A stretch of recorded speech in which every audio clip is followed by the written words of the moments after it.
Hey guys, it's Reagan and welcome back to another video. Today's video I'm very excited for because we are officially diving into some summer reading. Now, I'm a big mood reader, and one of my favorite things I like to do at the beginning of any season is create a seasonal TBR. Summer oddly always has a special place in my heart because my mind always goes back to summer vacation, and given that I always feel like I tend to save some of my biggest, chunkiest fantasy books for this time of year, which does definitely carry over into the fall, winter months as well, especially given the fact that I've been reading more literary fiction in the first half of this year, and I have some series I'm really looking to start and finish over the next couple of months. So without further ado, let's go ahead and dive into my priority books I hope to read over the course of this next season. Starting first with a author I adore immensely. I have two books by this author on this TBR, and I'm definitely going to be getting to both of them very soon. The author I'm talking about is Joe Abercrombie. I have read quite a few of this author's works, not only this year, but over the past couple of years, and he has quickly catapulted himself at the top of like my favorites list.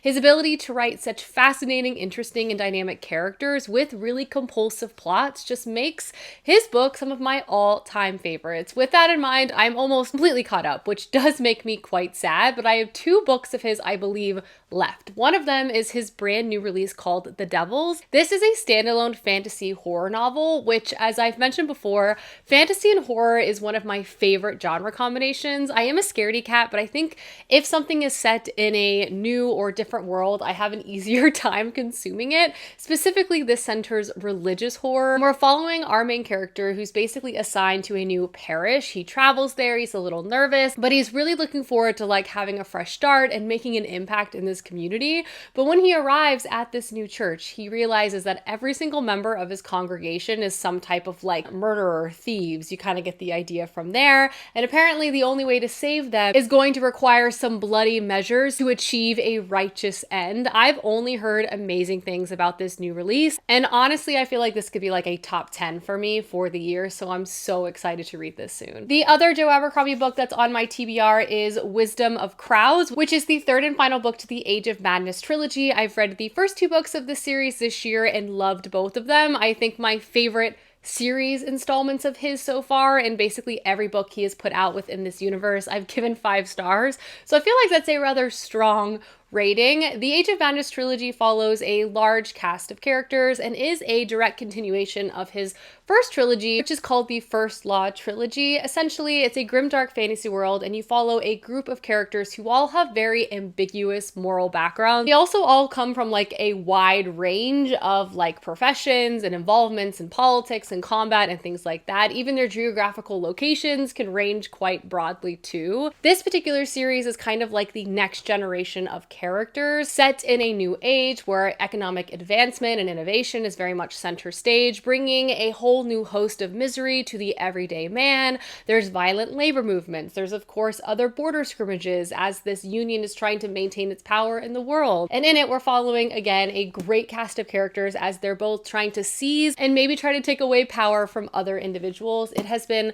so good so far. Book 2 was my favorite yet. It ended very explosively, so I cannot wait to see like where the plot's going to take us next and end within this third installment. So this is another book I hope to get to very, very soon. A summer TBR could not be a summer TBR without some contemporary romances. The first on my list, of course, is the new Emily Henry novel, Great Big Beautiful Life. With this story, we're back following 2 writers, which is always a dynamic I appreciate a lot. The first main character we follow is Alice, and she's a very like optimistic but driven woman. She is a journalist who's looking to break into the biography space, and she's especially thrilled because she's finally tracked down this figure from this very famous and scandalous family who has been in hiding now for like over a decade. So she arrives in this tourist town determined to track this woman down and convince her to basically allow her to write her biography. When she gets there though, she realizes she's not the only writer there. Enter in our other main character, Hayden, and now these 2 writers are basically facing off and existing within this 1-month trial as Margaret, this rich and powerful woman, decides who she wants to write her story.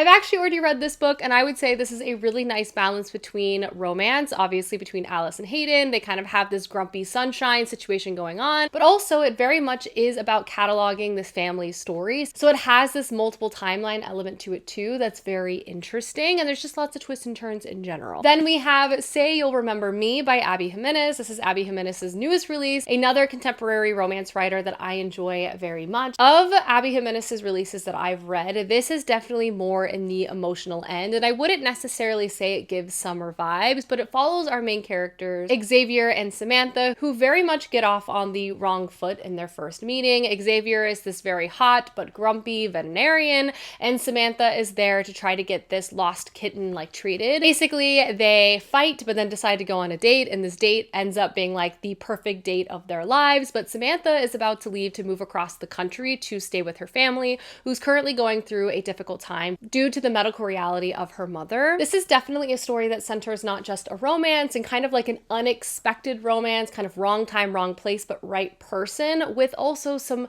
very heartfelt and emotional family elements as well. And then my last kind of romance-centered book that's on my TBR is A Witch's Guide to Magical Innkeeping by Sangu Madana. This is a companion novel, the first one being A Very Secret Society of Irregular Witches, which is a cozy fantasy romance book that I adore immensely. So obviously with her new release coming out in July, I'm super excited to read it ASAP. And this is a story following our main character, Sarah, who used to be one of Britain's most powerful witches until one day she lost her magic after successfully resurrecting her great aunt. Now she spends her day helping her aunt run this magical inn, interfacing with all different types of customers who go and stay with them. One day she meets the very icy magical historian Luke, and obviously there's going to be a hate-love situation that fosters from there.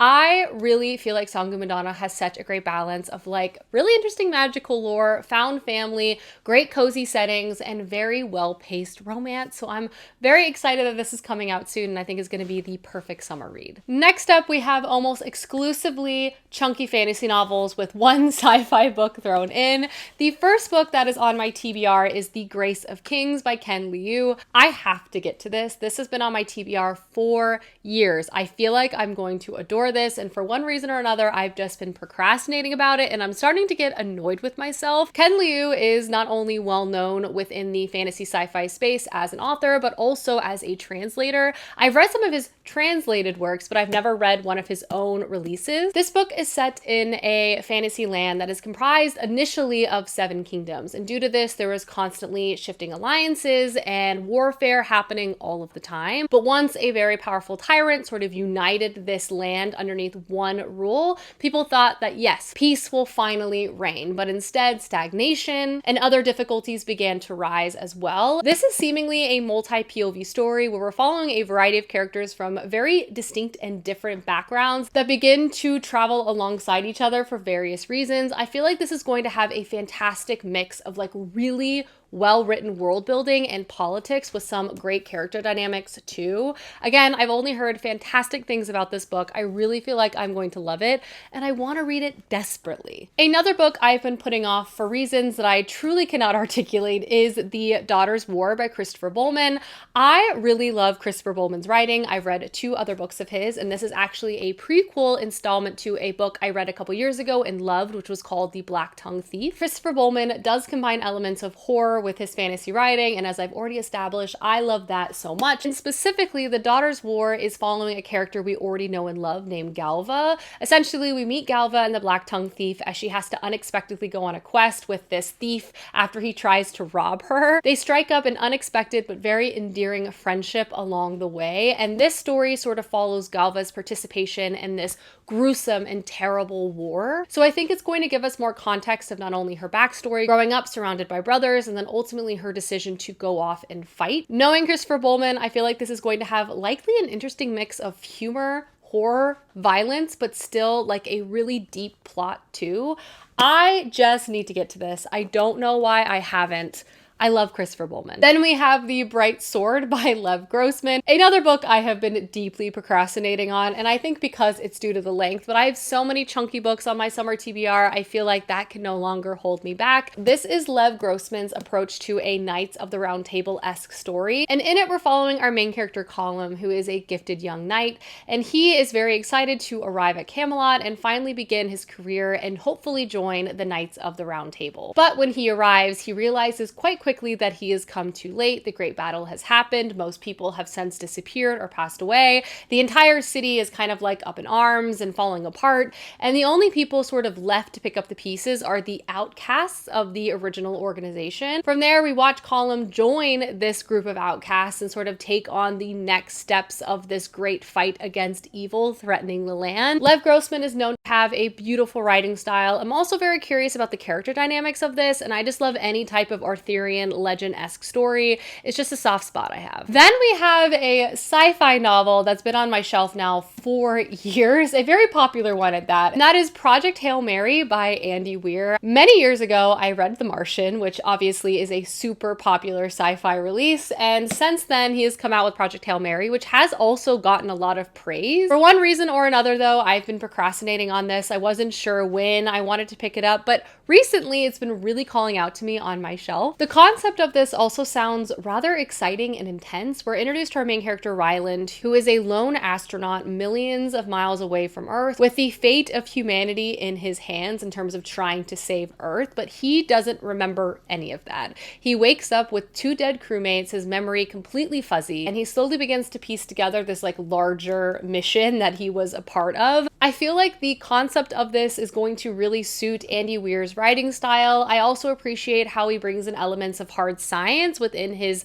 space adventure stories while still making them quite approachable. People love this book, and I feel like people were right, and I'm going to love it too. The next book on my TBR is a reread of one of my all-time favorite series that I actually wanted to also get to like last summer but didn't, and that is the Thief series by Megan Wallen Turner. I adore this series, and I feel like I'm still going to adore this series with a reread. And there was a semi-recent release that extends this universe further that I have not gotten to yet, so I sort of want to revisit the whole thing so I can go into that with like the best and freshest memory possible. But this has just so many elements I adore in fantasy. The first one, called The Thief, introduces us to our main character, who is a thief, and we find him at the beginning of book 1 in prison, and he makes a deal with the leader there to basically set out on this impossible mission to steal this impossible artifact, and it's our main character's main prerogative to be as annoying and unhelpful as possible. And to just say that is so unbelievably entertaining is an understatement. Setting-wise, this series is very much inspired by ancient Greece and the various kingdoms that sort of comprise this geographical region. So there's not only a lot of conflict between these kingdoms, but there's also outside forces. There's also elements of folklore and gods and storytelling throughout the whole thing too. I seriously adore this so much, so I really want to revisit it and then again read that newer release this summer too. So I love this series. I lied. I think I have technically another sci-fi book on this TBR, and that is Earthlings by Sayaka Murata. I read Convenience Store Woman last month by this same author and really enjoyed it. It was a wild ride, to say the least. I would say this author has some very unexpected female leads within her books, and to say they will take you by surprise is a bit of an understatement, but I also really appreciate that how they interact with society is going to surprise me, and I find that to be very refreshing. But specifically in this book, we follow our main character who has always felt that she is very different than society, and very different than what society expects her to be in like her everyday life. So much so that she believes that she's actually an alien. So she has spent her youth, her adulthood, waiting to be picked up by her alien family, and just for the time being, she's hanging out with her Earthling family. However, though, a lot of time has passed, so she has since gotten married, even though she doesn't really understand the convention, and she's just trying to like get through her everyday life. I already know going into this is going to be very shocking, and I personally cannot wait. And then the final 3 books on my TBR are all first books and fantasy series I'm very much looking forward to. The first is The Killing Moon by N.K. Jemisin. I have read a lot of N.K. Jemisin books in my day. Again, one of my all-time favorite authors. And I honestly feel embarrassed I have not gotten to this series of hers yet. It's book one to the Dreamblood series, which I believe is one of her earlier releases, but the setup and synopsis of this sounds like something I would really enjoy. This book is set in an ancient city, and peace is the only law here. To maintain this peace, there are these individuals called gatherers, and they basically roam the rooftops at night, harvesting magic from these sleeping minds of the citizens to soothe, to heal, but to also kill those that they feel is corrupt. We follow our main character, who is one of these gatherers, but at the beginning of the story, there's like this large conspiracy that rocks the city to its core, and also our main character, which begins to make them question everything. I already know this is going to be political, intense, and gonna get me thinking. I need to read this ASAP. Another book I already know is going to probably ruin my life is The Raven Tower by Anne Leckie. I read all 3 books in the Imperial Radich series last year, the first one being Ancillary Justice, and really enjoyed it. Those are definitely sci-fi novels. This book is set, I believe, in like the same universe in some capacity, but it leans fantasy somehow, and just how these things are connected, first and foremost, is like just making me very curious, but also Anne Leckie's character writing and her plotting is so good. I want to see how that's going to play out in a fantasy world. The synopsis of this book is very unclear, but essentially it's set in a kingdom that for centuries has been protected by this all-powerful god until I believe like the humans try to overthrow said god, and like the story begins to take place from there. It literally just says gods meddle in the fates of men, men play in the fates of gods, and a pretender must be cast down from the throne in this masterful first fantasy novel from Anne Leckie. All I need to know, honestly. And then the last book on my summer TBR is by an author I'm hoping to read just in general many more books of his. This is his fantasy release, and I believe the series has 2 books out so far, but he's also more specifically known for his sci-fi series, and he has so many books in that space. But I thought I would start here. The book I'm talking about is City of Last Chances. This is also structurally what appears to be a very unique book. I think the first installment in this series isn't so much about a specific set of characters. Instead, I think we follow countless perspectives that kind of blend into each other, and is more supposed to represent like this uprising that's happening within a city. So we're kind of reading from so many different points of views, from characters involved in various trades that also exists in different places within the power structure of the city. And then I think from there and the next installments, we have more specific characters like after this foundation was set. It's very much giving like Bolshevik revolution, but within a fantasy world and setting. And I've been reading a lot of fantasy novels recently centering like labor uprisings, and I'm not gonna lie, I've been really enjoying it. So I'm hoping this is fantastic too. I mean, the cover alone speaks to me. I think this is going to be so good. Alrighty guys, that is my summer TBR. Please let me know down below some books you're hoping to get to this season, as I would love to know what are your priority reads. But I hope you guys enjoyed this video, and I will see you soon with another one soon. Goodbye.